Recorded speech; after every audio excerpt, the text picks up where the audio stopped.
جو بندہ سانس روک کے اس کو پڑھ لے، سانس روک، اس کا دل روشن، اس کے جذبے روشن، اس کو ولایت ملتی، اس کو روحانیت ملتی، اس کو برکتیں ملتی ہیں، اس کو خیریں ملتی ہیں۔ چھوٹا سا لفظ ہے، کیوں؟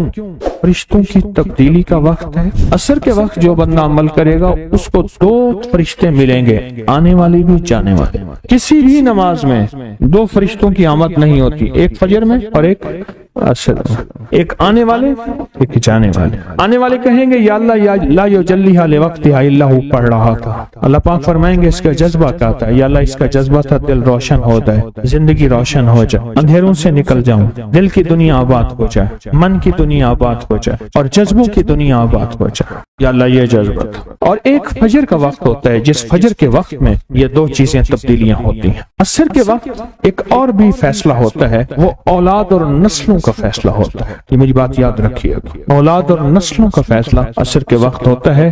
اس لیے فرمایا جو بندہ عصر کے وقت یا رحمان پڑھے، میں جو بندہ عصر کے وقت 11 بار یا رحمان پڑھے گا، کیا پڑھے گا؟ صرف 11 بار یا رحمان پڑھے گا عصر کے وقت، اللہ اس کی نسلوں کے فیصلے فرماتے ہیں۔ بڑی قیمتی بات، نسلوں کے فیصلے فرماتے ہیں، نسلوں، اللہ اس کی نسلوں کے فیصلے۔ اس وقت بے اولادی بڑھ رہی ہے، بہت بڑھ رہی ہے، حد سے زیادہ بڑھ رہی ہے، بے اولادی بہت بڑھ رہی ہے اور حد سے زیادہ بڑھ رہا ہے۔ اللہ اس کی نسلوں کے لیے فیصلے فرماتا ہے۔ دیکھیں اللہ نے 2 چیزوں کو فرمایا ہے کہ تم ان کو پسند بھی کرتے ہو اور اس پہ تمہیں فخر بھی ہے، المال والبنون، ایک مال اور ایک بیٹے۔ یہ تمہارے لیے 2 چیزیں پسندیدہ ہیں، مال اور بیٹے۔ فجر کے وقت مال ملتا ہے، عصر کے وقت بیٹے ملتے ہیں۔ عجیب بات، فجر کے وقت کیا ملتا ہے بولے، اور عصر کے وقت، اچھا فجر اور عصر کی تقسیم ہے، عجیب تقسیم ہے۔ عصر کے وقت طلسمات بہت ٹوٹتے ہیں، تو بہت ٹوٹتے ہیں، بندشیں بہت ٹوٹتی ہیں، کیونکہ عصر کا وقت اصل میں بڑا نازک ہے۔ ظہر اور مغرب کے درمیان کا نازک وقت، انسان نے ظہر کو وقفہ کیا، فجر کا کام کیا ہوا ہے، اب وہ اس کو مغرب قریب نظر آتی ہے، اور یہ نماز بہت حساس نماز، بہت حساس، بہت حساس۔ فجر کا جو بندہ فجر کو قیمتی بنا لے گا، اللہ اس کی نسلوں میں روزی نہیں چھینے گا، اس کی نسلوں میں رزق نہیں چھینے گا، اس کی نسلوں کے اندر اللہ روٹی نہیں چھینے گا، اس کی نسلوں میں قرضے نہیں ہوں گے، اور اس کی نسلوں میں فقر نہیں ہوگا، اس کی نسلوں میں غربت نہیں ہوگی، اور اس کی نسلوں میں مفلسی نہیں ہوگی۔ اور لفظ مفلسی فلوس سے ہے، فلوس کہتے ہیں مال کو پیسوں کو، عرب میں کہتے ہیں فلوس معافی، پیسے نہیں ہیں، مفلسی فلوس سے نکلی۔ اللہ پاک اس کی نسلوں سے مفلسی نہیں دیں گے جو فجر کے وقت کو قیمتی بنا لے۔ تھوڑا سا وقت فجر کا، اور ہے نازک سا وقت، عصر کا وقت بھی بڑا نازک سا ہے، آیا اور گیا۔ ظہر کا وقت بہت لمبا، مغرب کا وقت عشاء تک، عشاء کا وقت فجر تک، فجر سے پہلے سارا عشاء۔ عصر کا وقت بہت نازک ہے اور فجر کا وقت بہت نازک۔ یہ 2 وقت فیصلوں کے ہیں، اور ان 2 وقتوں میں جو بندہ فیصلے کروا لے وہ اندھیری دنیا سے نکل جائے گا، بیٹے، نعمتیں، رزق، عزتیں اور برکتیں پائے گا۔ اور میں نے پہلے بھی عرض کیا کہ فرشتوں کو دوست بنائے، فرشتے جب دوست بن جائیں گے ہمارے ہر کام میں، ہر مشکل میں ہمارا ساتھ، ان سے ہمارا تعلق بن جائے گا، ان سے ہمارا انس ہو جائے گا، ان سے ہماری دوستی ہو جائے گی، انس ہو جائے گا، دوستی ہو جائے گی۔ پھر جو کام کہیں گے وہ فرشتے ہمارے کاموں میں لگ جائیں۔ کیوں؟ اللہ نے فرشتے بنائی اس لیے ہیں، اور اگر ان کو ہم کام کہہ رہے ہیں تو یہ شرک نہیں ہے، اللہ نے تو بنائی ہماری خدمت کے لیے ہے۔ مثلا ایک بندہ اپنے کسی خادم کو کہتا ہے مجھے پانی پلا دے، تو ساتھ بیٹھا کہتا ہے کہ شرک کر رہا ہے۔ کیوں؟ تجھے تو اللہ سے پانی مانگنا تو بندے سے مانگ رہا ہے، تجھے تو اللہ سے مانگنا تھا، بندے سے کیوں مانگ رہا ہے؟ اللہ نے اس بندے کو میری خدمت کے لیے مقرر کیا ہے، میں اس سے اگر مانگ رہا ہوں میں مجرم تو نہیں ہوں۔ عصر کے وقت کو قیمتی بنا اور فجر کے وقت کو قیمتی بنا۔ فجر کے جو لمحات ہیں، یہ فجر کے جو لمحات ہیں یہ رزق کے لیے بہت زبردست ہیں، اور رزق روحانی اور رزق جسمانی۔ جو کہتے ہیں میرے گھر میں رزق ختم نہ ہو، میری نسلوں میں رزق ختم نہ ہو، اور میری نسلوں میں فاقے نہ ہو، غربت نہ ہو، بڑے تمنگر دیکھے، بڑے مالدار دیکھے، ایسے لوگ دیکھے جن کے پاس خزانے ہی خزانے تھے، لیکن فقر اور فاقے کی جب لپیٹ میں آئے تو ہر چیز ختم ہو گئے۔ کیونکہ جب دینے پہ آتا ہے ان گنت دیتا ہے، اور جب لینے پہ آتا ہے پھر ان گنت لیتا ہے، اور اتنا لیتا ہے کہ فقر فاقو اور غربت کی انتہا ہو جائے۔ اپنی زندگی کے سفر میں ان دو اوقات کو قیمتی بنا، کالی دنیا سے نکل جائیں گے، اچھا پھر کالی دنیا کے ساتھ کالے روگوں سے نکل جائیں گے، ایسے روگ، ایسے مسائل، ایسے مشکلات جو مجھے زندگی میں الجھا دیں، جو میرے رزق میں مجھے الجھا دیں، جو میری صحت میں مجھے الجھا دیں، جہاں ناکامیاں اور پریشانیاں میرے ارد گرد پیدا کر دیں اور میرے حالات میں مجھے تنگیاں آ جائیں، میرے حالات میں مجھے سختیاں آ جائیں، کالے روگ ایسے ہوں، لوگ مجھے چھوڑ دیں، لوگ مجھ سے منہ موڑ جائیں، مجھے چھوڑ دیں، مجھ سے منہ موڑ جائیں، اور بیماریاں ایسی ہوں، چھوٹی سی بیماری ہو، چھوٹی سی، دو لمحے ہیں، دو وقت ہیں، ایک عصر کا وقت اور ایک فجر کا وقت، ان دو لمحوں اور دو وقتوں میں اپنی زندگی کا تھوڑا سا فارغ کریں، تھوڑا سا فارغ کریں۔ کالی دنیا یوں گئی، کالے لوگ یوں گئے، کالے روگ یوں گئے، چل ہر چیز گئی، ختم، ہر چیز ختم ہو، ہر چیز گئی، اور زندگی میں چین، سکون، راحت، رحمت، عزت، برکت اور سکون اور خوشیاں خوشحالیاں اور خوشیاں خوشحالی۔ اگر ہمارا دل روشن ہو جائے تو ہم اندھیرے کے سفر سے نکل آئیں۔ اس کے لیے کام کریں۔ دو وقت ایسے ہیں جن میں فرشتے آتے ہیں، دو وقت ایسے ہیں جن میں فرشتے آتے ہیں، ایک وقت فجر کا ہے، ایک وقت عصر کا ہے۔ یہ دو وقت ایسے ہیں جو فرشتوں کی حاضری کا وقت ہے۔ جو عصر کو آتے ہیں فرشتے، ان کی خدمت جو تبدیل ہوتی ہے وہ پھر فجر کو ہوتی ہے، جو فجر کو آتے ہیں ان کی خدمت تبدیل ہوتی ہے، وہ عصر کو ہوتی ہے۔ دو وقت ایسے ہیں، اس لیے آپ نے دیکھا ہوگا فجر اور عصر کے بعد اکثر بیٹھ کے تھوڑی دیر تسبیحات پڑھتے ہیں۔ اس کی وجہ یہی، یہ دو وقت ایسے ہیں جب حاضریاں تبدیل ہوتی ہیں۔ ان دو وقتوں میں فرشتوں کے ذریعے اللہ کے پاس کچھ پیغامات پہنچاتے ہیں کہ اللہ تیرا دوست بننا چاہتا ہوں، اس دل کی دنیا کو آباد کرنا چاہتا ہوں، ان جذبوں کو پاک کرنا چاہتا ہوں، اور تیری محبوبیت چاہتا ہوں اور تجھے محبوب بنانا چاہتا ہوں۔ اللہ تو چاہتا تو ہو جائے گا، تو چاہ لے۔ اور اللہ کا ایک نظام ہے، اللہ کا ایک نظام ہے، اور وہ نظام رب کا سچا نظام، وہ نظام رب کا سچا نظام۔ اور وہ نظام کیا ہے؟ کہ جو چاہتا ہے اللہ اس کے لیے کر دے، اس کا سچا نظام، جو چاہتا ہے اللہ اس کے لیے کر دے۔ اس لیے عصر کی نماز کے بعد جو شخص عصر کی نماز کے بعد کیا کرتا ہے؟ لا یجلیہا، بس سانس روک کے پڑھ لے، جتنی دفعہ پڑھ لے۔ عصر کی نماز کے بعد، عصر کی نماز کے بعد بڑے فیصلے ہوتے ہیں، اور فجر کی نماز کے بعد بڑے فیصلے ہوتے ہیں، طاقتور فیصلے ہوتے ہیں، بہت طاقتور فیصلے ہوتے ہیں۔ لا یجلیہا لوقتہا الا ہو۔ عصر کے وقت میں ایک اور چیز ہے، اور بڑی اہم چیز ہے۔ ایک تو میں نے عصر کے وقت میں عرض کیا لا یجلیہا لوقتہا الا ہو، سانس روک کے پڑھ لیں، جتنی دفعہ پڑھ لیں، بہت ملتا ہے۔ تسبیحات فاطمہ کب پڑھنی ہے؟ فجر کے بعد اور عصر کے بعد۔ اس کی وجہ ہے کہ فرشتوں کو یہ تین الفاظ بہت محبوب ہیں، کلمتان خفیفتان، الفاظ بہت طاقتور ہیں، اس لیے تسبیحات فاطمہ فجر اور عصر کے بعد یہ وقت فرشتوں کی تبدیل کا ہے۔ جو صبح اور شام یہ تین صورتیں پڑھ لے، فرمائے یہ تمہیں ہر چیز سے کافی ہوگی۔ حضرت عائشہ صدیقہ رضی اللہ تعالی عنہ سے روایت ہے کہ آپ نے فرمایا جب بستر پر سونے کے لیے تشریف لاؤ، اپنی دونوں ہتھیلیوں کو اکٹھا فرماتے۔ آپ جب بستر پہ سونے کے لیے تشریف لاتے، اپنی دونوں ہتھیلیوں کو اکٹھا کرتے۔ اب آپ دیکھیں یہ عمل ہے۔ ایک بندہ کہتا ہے کہ ہتھیلیوں کو اکٹھا کرنے کی کیا ضرورت ہے، ایسے ہی پڑھ لیں۔ یہ ابکری والے یہ عمل کہاں سے لے آئے ہیں؟ اس کی ناواقفیت ہے، اس کے علم کی کمی ہے۔ جو عمل میرے کملی والے نے فرمایا، اب مجھے کسی دلیل کی ضرورت نہیں ہے، یا ہے کسی حوالے کی، کسی ثبوت کی نہیں ہے۔ جو میرے حضور نے فرمایا بس حق ہے، حق ہے اور حق ہے۔ تو فرمایا کہ آپ اپنے دونوں ہتھیلیوں کو غور سے توجہ کریں، اکٹھا فرماتے، جیسے ہم دعا کے لیے جمع کرتے ہیں ہتھیلیوں، دعا مانگتے ہیں نا، ایسے میرے حضور اپنی دونوں ہتھیلیوں کو اکٹھا فرماتے، پھر تین صورتیں پڑھتے۔ قل هو اللہ احد، سورۃ فلق، قل اعوذ برب الفلق اور قل اعوذ برب الناس، پھر پڑھ کر ان دونوں ہاتھوں پر دم کرتے، اور پھر پر اپنے سر، نمبر 1، دوسرا چہرہ، نمبر 2، اور اپنے جسم کے اگلے حصے پر جہاں تک ہاتھ پہنچے اس طرح 3 دفعہ کرتے تھے۔ آج میں اس کا ایک راز بتاتا ہوں، لیکن پہلے عمل کو غور سے سن لیں۔ آپ دعا کے لیے ہاتھ جیسے کرتے ہیں سوتے ہوئے ویسے کریں گے، کر کے ایک بار قل ہو اللہ پوری سورت، ایک بار سورت فلق پوری سورت، اور ایک بار سورت ناس پوری سورت، ٹھیک ہے؟ پڑھ لی، ہتھیلیوں پہ دم کیے، دم کرنے کا پہلے سر پر اوپر سے شروع کرتے حضور، سر،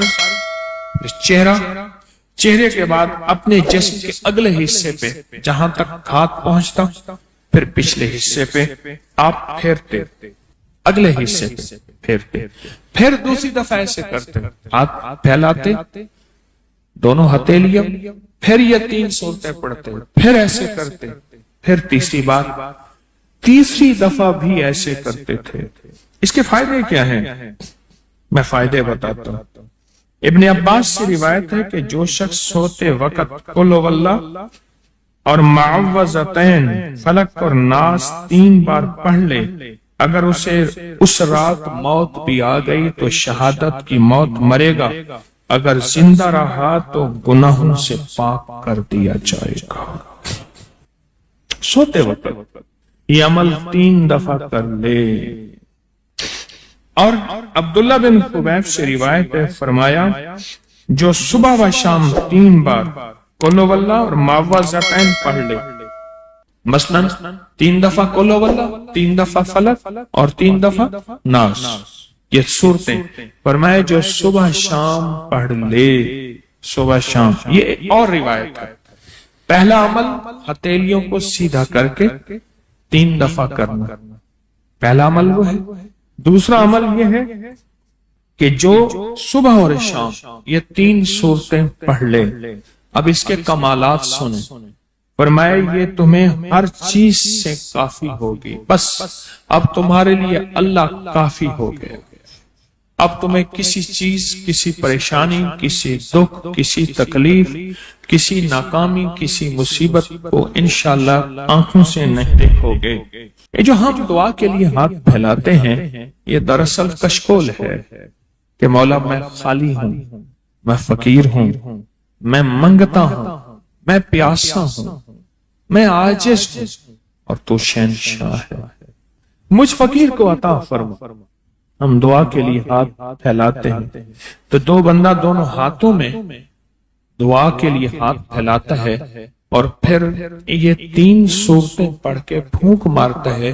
ان تمام 3 صورتوں کا نور، اس کا سرور، اس کی برکت، اس کی رحمت اور اس کی عطا اس کے ہاتھوں پہ آتی ہے، پھر اس ساری عطا کو اپنے پورے جسم پر پھیرتا ہے تو ایسے ہے اس کے پورے جسم پہ ایک نور کا حصار، دیوار، ایک نور اس کے جسم پہ، پھر اس کو دنیا کا کوئی حسد کا تیر، کوئی جادو کا تیر اس پہ وار نہیں ہوتا، کوئی دشمن کا ایسا تیر جو انتقام کا ہو، ناکامی کا ہو۔ ایک چیز ہے، ایک دعا ضرور پڑھا کرے، اللہم انی اعوذ بک من زوال نعمتک، بس اللہم انی اعوذ بک من زوال نعمتک، اے اللہ مجھے نعمتوں کے زوال سے بچا، نعمتوں کے زوال سے۔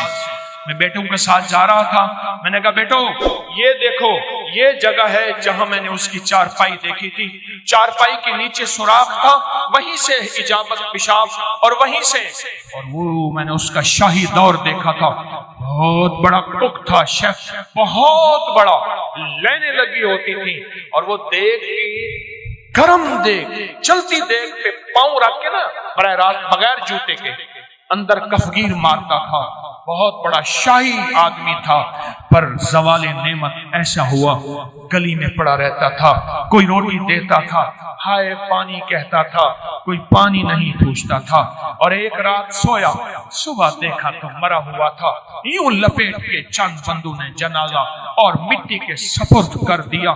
میں نے ایک شخص کے بارے میں سنا، نہیں خود دیکھا، میلسی بہاڑی ملتان کے ساتھ میں قبرستان میں گیا، پتا چلا کہ وہ بندہ قبرستان میں ہے، ڈھونڈتے ڈھونڈتے وہاں بھنگ گھوٹ رہے تھے، وہ ساتھ بیٹھا ہوا تھا، ملوں کا مالک تھا، اور مجھے دیکھا تعارف ہوا تو رو پڑا، کہنے لگا ملوں کا مالک ہوں، آج زوال نعمت یہ ہے قبرستان میں چھپ کے بیٹھا ہوں، بے بہا دولت تھی، دنیا تھی، میں نے کتنے لوگوں کو، آپ نے کتنے لوگوں کو، میں شارح فیصل کا ایک واقعہ سناؤں جو مجھے 89 میں ملا تھا، 89 89 میں، یہاں بلوچ کالونی ہے نا، اس طرف عمراء کے گھر، اس طرف غرباء کے گھر، اپنا معلوم نقشہ کیسا ہے مجھے پتہ نہیں، میں 89 کی بات کر رہا ہوں، ایک مالدار شخص تھا جس کے بحری جہاز تھے اور مال و دولت بہت زیادہ تھی،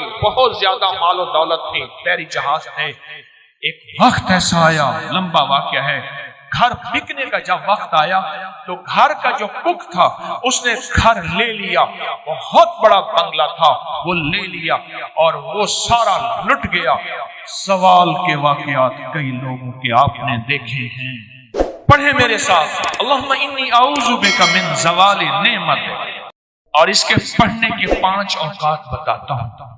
ایک اذان کے بعد، غور سے سنیے گا، حدیث میں آتا ہے اذان کے بعد دعائیں قبول ہوتی ہیں، ہاتھ اٹھانا ضروری نہیں، قبلہ رخ ہونا ضروری نہیں، وضو کرنا ضروری نہیں، اگر چاہتے ہیں یہ نعمتیں مجھ سے کبھی نہ لٹیں، دولت، رزق، عزت، صحت، گردے ٹھیک ہیں نعمت، دل ٹھیک کم کر رہا نعمت، جگر نعمت، میدا نعمت، پٹھے نعمت، آنکھیں نعمت، کھانا نعمت، نکل جانا نعمت، بیٹھنا نعمت، پھر بیٹھ کے اٹھنا نعمت، سونا نعمت، پھر سو کے اٹھنا نعمت، لوگ مجھے سلام نعمت، رحمت نعمت، اولاد نعمت، بیٹے نعمت، دنیا کے جتنی بھی نعمت ہیں اگر چاہتے ہیں یہ کبھی نہ لٹے، یا آپ لٹوانا چاہتے ہیں بولیں انشاءاللہ کوئی نہیں چاہتا، انشاءاللہ کوئی بھی نہیں چاہتا۔ پھر ایک دعا میری یہ درخواست ہے، 5 اوقات میں پڑھیں، اوقات کو ذہن نشین رکھیے گا، اور اوقات بھی وہ ہیں جن کا تعین حدیث میں موجود ہے۔ پہلے دعا ایک دفعہ یاد کرنے کی نیت سے میں آپ پڑھ لیں، اللہم انی اعوذ بک من زوال نعمتک، اللہ میں تجھ سے پناہ مانگتا ہوں نعمتوں کے زوال، مانا یہ ٹھیک۔ 5 اوقات، پہلا وقت ہے کہ حدیث میں آتا ہے جب دعا اذان ہوتی ہے، اذان ہوتی ہے دعائیں قبول ہوتی ہیں، اذان کے بعد یہ دعا پڑھ لیں، اذان کی دعا پڑھ لیں، یہ دعا پڑھ لیں، پر یہ دعا پڑھ لیں۔ دوسرا وقت جب مرغ بانگ دیتا ہے، وہ دن کو دے، صبح دے، شام دے، اکثر لوگ کہتے ہیں مرغ کا بانگ دینا صبح یوں ہے دن کو نہیں، فرمایا جب مرغ بانگ دیتا ہے حدیث میں آتا ہے وہ عرش سے رحمت کا دروازہ کھلتا دیتا ہے، اس لیے حدیث میں اس کی باقاعدہ دعا ہی ہے، اللہم انی اسألک من فضلک، جب مرغ بانگ دے اس وقت یہ دعا پڑھیں۔ کون سی؟ اللہم انی اعوذ بک من زوال نعمت۔ 2 واقعات ہوئے، دو جگہ ہوئی۔ تیسرا فرمائے جب نماز کے لیے اقامت ہو رہی ہوتی ہے، اقامت ہوتی ہے جماعت کھڑی ہونے سے پہلے، جب قد قامت الصلاۃ آتی ہے وہاں جو دعا مانگو قبول ہوتی ہے۔ جب مکبر کہتے ہیں نا قد قامت الصلاۃ، قد قامت، جو دعا مانگو قبول ہوتی ہے، فرمایا جب قد قامت الصلاۃ آتی ہے جو دعا مانگو قبول ہوتی ہے، اس وقت دل ہی دل میں ایک دفعہ مانگ لیا کرے، اللہم انی اعوذ بک من زوال نعمت۔ کتنے ہو گئے؟ 3 ہو گئے۔ چوتھا والدین کے چہرے کو دیکھنے سے مقبول حج کا ثواب ملتا ہے، دنیا کا فرما بردار ہوگا۔ رات ایک جگہ بیٹھا تھا میں، کہنے لگے والد صاحب کا خون آتا تھا، کھڑا ہو جاتا تھا، والد صاحب ان کا نام عارف تھا، کہنے لگے والد صاحب مجھے کہتے تھے عارف، میں ایک دم کہا، بچے کہتے تھے بابا کیا ہوا، دادا کا خون آیا، کہا بیٹا والد کا ادب کر کر کے اب وہ پختگی ہو گئی ہے، اب ذہن میں وہ ادب بیٹھ گیا ہے، جو والدین کے چہرے کو دیکھ کے یہ دعا پڑھے گا، کیونکہ وہ لمحہ ایسا ہے ایسا ہے ایسا ہے، اور میں کہ اس لمحے میں اللہ کہتا ہے مقبول حج کا ثواب مل گیا۔ اس لمحے میں جو بندہ یہ دیکھ کے پڑھے گا اللہم انی اسألک اللہم انی اعوذ بک من زوال نعمتک۔ کتنے بندے ہو، کتنے ہو گئے ہیں؟ اور آخری سن لیں بڑے غور سے، بہت غور سے سن لیں، بہت توجہ سے سن لیں۔ کبھی نہ کبھی آپ کو موقع ملے سفر کا، کہیں بھی، یہ کراچی میں بھی آپ پل میں پردیسی ہو جاتے ہیں، پردیسی ہو جاتے ہیں، کہاں لمبے سفر ہیں کراچی کے، لاہور کے، بڑے بڑے شہروں کے، اللہ سے کہہ دیں کہ اللہ میں مسافر ہوں، اللہ میں پردیسی ہوں۔ مسافر پردیسی کی دعائیں رد نہیں ہوتی، میں تجھ سے یہ دعا مانگتا ہوں، اے اللہ مجھے زوال نعمت سے بچا۔ اللہ زوال نعمت سے بچائے گا، اور سب سے بڑا زوال نعمت ایک اور بھی ہے، آج میرے پاس رزق ہے، میری نسلیں منگتی ہیں، بھکاری ہیں، محتاج ہیں۔